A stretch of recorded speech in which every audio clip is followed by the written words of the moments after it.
लोकसभा चुनावों को लेकर हड़ौती में सियासी पारा गर्मा गया है। कोटा बूंदी लोकसभा क्षेत्र से कांग्रेस प्रत्याशी प्रहलाद गुंजल और भाजपा प्रत्याशी ओम बिड़ला आमने सामने हैं।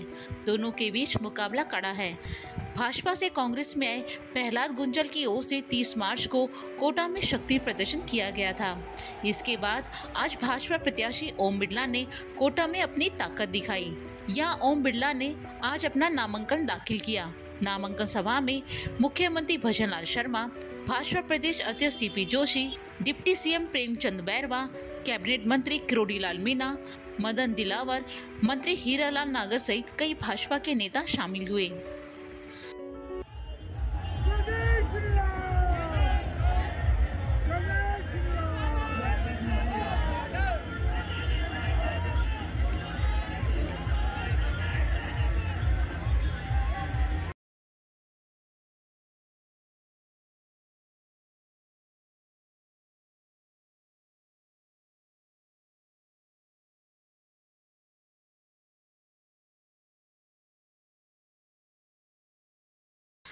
वहीं बिड़ला ने नामांकन रैली को संबोधित करते हुए कहा कि 10 साल के अंदर संसद में सबसे ज्यादा काम हुआ है और सबसे ज्यादा विधेयक भी पारित हुए हैं। कोटा में एयरपोर्ट का सपना हमने साकार किया है, जबकि कांग्रेस की सरकार ने हमेशा इसे अटकाए रखा है। कोरोना के दौरान हमने कोई कमी नहीं छोड़ी। हमने कोटा में ऑक्सीजन की कमी नहीं आने दी, साथ ही गरीब के जीवन के हर दर्द को समझा है। मैं लोकसभा अध्यक्ष के नाते भी मैंने कोशिश की कि हर समय आपके बीच में रहूं। कोई भी आपदा हो, संकट हो, उसमें मेरी कोशिश रही कि मैं आपके साथ खड़ा रहूं। चाहे कोरोना का आपदा का संकट हो, सारे विश्व के अंदर कोरोना का संकट था, ऑक्सीजन की कमी थी, लेकिन मैंने प्रयास किया कि कोटा में कभी ऑक्सीजन की कमी कोटा में नहीं आने दी। साथियों, तो गरीब के जीवन के हर दर्द को मैंने समझा है, गरीब की पीड़ा को मैंने देखा है। मैंने देखा जेके लोन में जब बच्चे मर गए थे तो गर्भवती महिलाओं की हालत देखी, तो मैंने जन सहयोग से गर्भवती महिलाओं को अच्छा पौष्टिक दे। मैं कामों की बात नहीं करना चाहता। ये चुनाव देश को परिवर्तन के चुनाव है।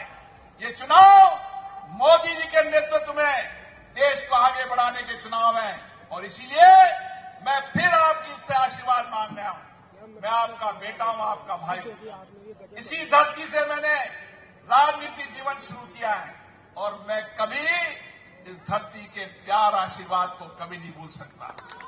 जितने चुनाव लड़े, हर चुनाव में आपने मुझे प्यार दिया, आशीर्वाद दिया है और आपकी आशीर्वाद ही मेरी ताकत रही है और मैंने कोशिश की है कि आपके विश्वास, भरोसे को कायम रखूं। वहीं ओम बिड़ला की नामांकन रैली में मुख्यमंत्री भजनलाल शर्मा ने संबोधित करते हुए कहा कि 2014 के बाद देश में लगातार परिवर्तन हुए हैं। मोदी जी ने इस देश में परिवर्तन लाने का काम किया है। पहले आए दिन भ्रष्टाचार के नए नए मामले सामने आते थे, आतंकी आते थे और कहीं पर भी बम फोड़कर चले जाते थे, लेकिन मोदी जी के आने के बाद इन सब पर अंकुश लगा है। आदेश में महिलाओं को सम्मान देने का काम मोदी जी ने किया है। इसके साथ ही मुख्यमंत्री भजनलाल शर्मा ने कहा कि कांग्रेस के शासन में भ्रष्टाचार की कहानी लिखी जाती थी।